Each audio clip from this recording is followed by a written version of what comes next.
Então vamos iniciar a resolução das atividades em relação ao tema envoltório celular e especializações da membrana plasmática. A primeira pergunta, ele quer saber umas características da parede celular, quanto à ocorrência, quanto à composição e quanto à permeabilidade à água. Então a parede celular ela ocorre em algas, fungos, plantas e no caso e bactérias, né? No caso das bactérias, ela é formada de um peptoglicano, que é um polissacarídeo na composição. As algas, ela é formada, a parede celular dela, de celulose ou sílica, que é um componente da areia, né?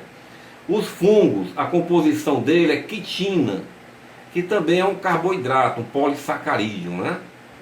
E nas plantas é formado de pectina, hemicelulose e celulose, que também é carboidrato do grupo dos polissacarídeos. E a parede celular, ela é morta, ela não é viva como a membrana plasmática. E ela é permeável, ou seja, ela deixa passar a água junto com outras substâncias. A segunda questão, ele pede para você falar sobre a questão da homogeneidade ou diversidade da estrutura molecular da membrana plasmática no contexto geral de todas as células. O que é que ele quer dizer isso? Ele quer dizer se os seres vivos eles apresentam homogeneidade, ou seja, semelhanças na composição da membrana plasmática. A gente sabe que a unidade básica dos seres vivos é a célula, ou seja, todo ser vivo uma condição para ele ser considerado ser vivo é ser formado de célula. A única exceção é o vírus. Então todo ser vivo ele tem a célula e tem a membrana plasmática. Então a sua estrutura é bem semelhante de todos os seres vivos. Existem algumas pequenas diferenças, mas num contexto geral eles são semelhantes à membrana plasmática de todos os seres vivos. Uma diferença, por exemplo, as células animais, ela tem na sua composição, a membrana plasmática tem um colesterol que não tem na membrana plasmática de outros seres vivos, mas no geral elas são bem semelhantes. Qual a função primordial da membrana plasmática? A função primordial da membrana plasmática é permitir a individualidade físico-química da célula, que a diferencia da natureza não viva do meio extracelular. E isso ela consegue através de um perfeito controle do que deve entrar na célula e o que deve sair dela, e em que proporções.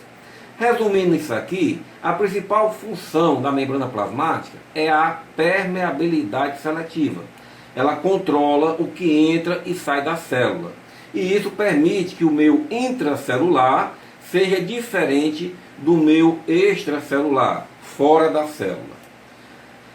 A outra pergunta é qual a função das microvilosidade e dos desmosomos. Bem, isso aí são especializações da membrana plasmática. A microvilosidade ela está presente nas células do intestino, que é essas dobras aqui, que estou apontando aqui, ó. Isso aí é importante para aumentar a superfície de absorção dos alimentos.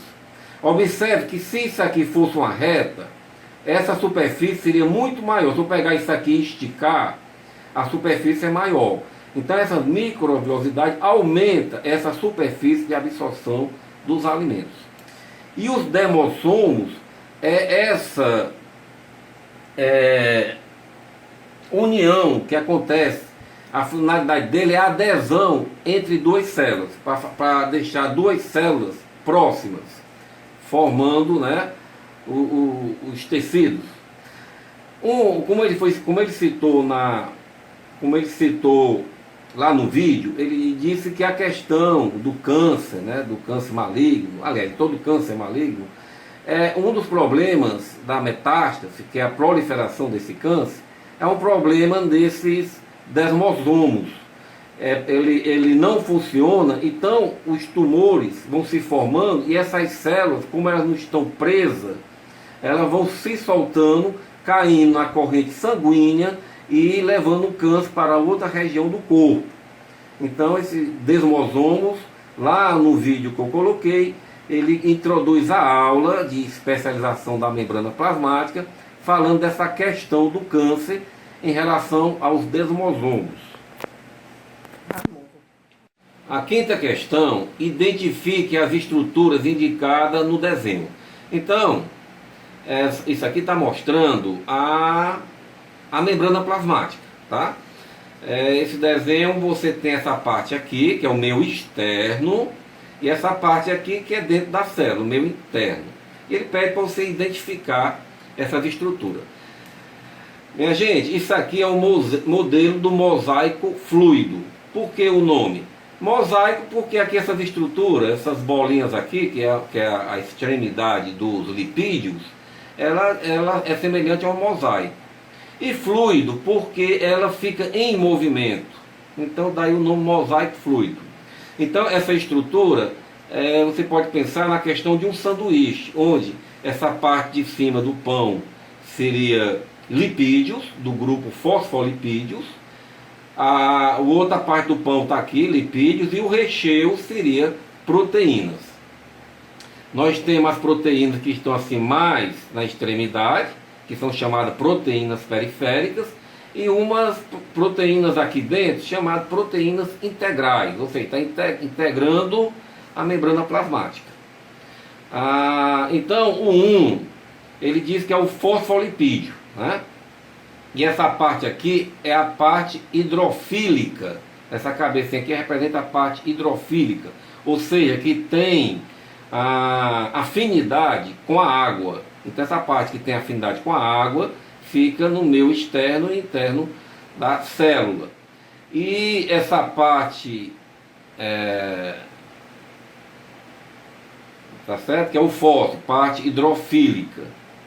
O 2, ele representa essa parte aqui do fosfolipídio, mas a parte hidrofóbica, ou seja, a parte que ela não tem afinidade com a água, então ela fica para dentro, tá? O fosfolipídio, a parte hidrofílica, essa cabecinha, e a parte hidrofóbica é essa parte aqui, né? Essa aqui. Que é o ácido graxo, né? Que representando o ácido graxo, e aqui representando o fósforo. O 3 é a proteína, né? Proteína, aqui está mais para tá com proteína periférica, né? Mas se ela tivesse mais para dentro, a gente chamaria proteína integral. E essas proteínas estão relacionadas, né, com várias funções que nós vamos ver mais na frente. Como o transporte através da membrana é uma delas. E finalmente nós temos essa estrutura aqui em cima, que é o glicocálix. Se ele estiver ligado aos lipídios, você chama glicolipídios. Se estiver ligado às proteínas, glicoproteínas. Então o glicocálix ele está ligado ao reconhecimento de uma célula com outra. Ou seja, eu vou formar um tecido epitelial. Como é que essa célula vai se ligar a uma outra célula, sabendo que essa também é epitelial? É através do glicocálix. E aqui não está representado, mas a gente pode salientar que nas células animais também tem um colesterol fazendo parte da membrana plasmática. Então uma das funções do colesterol, que a gente já estudou, é que ele faz parte da membrana plasmática dos animais.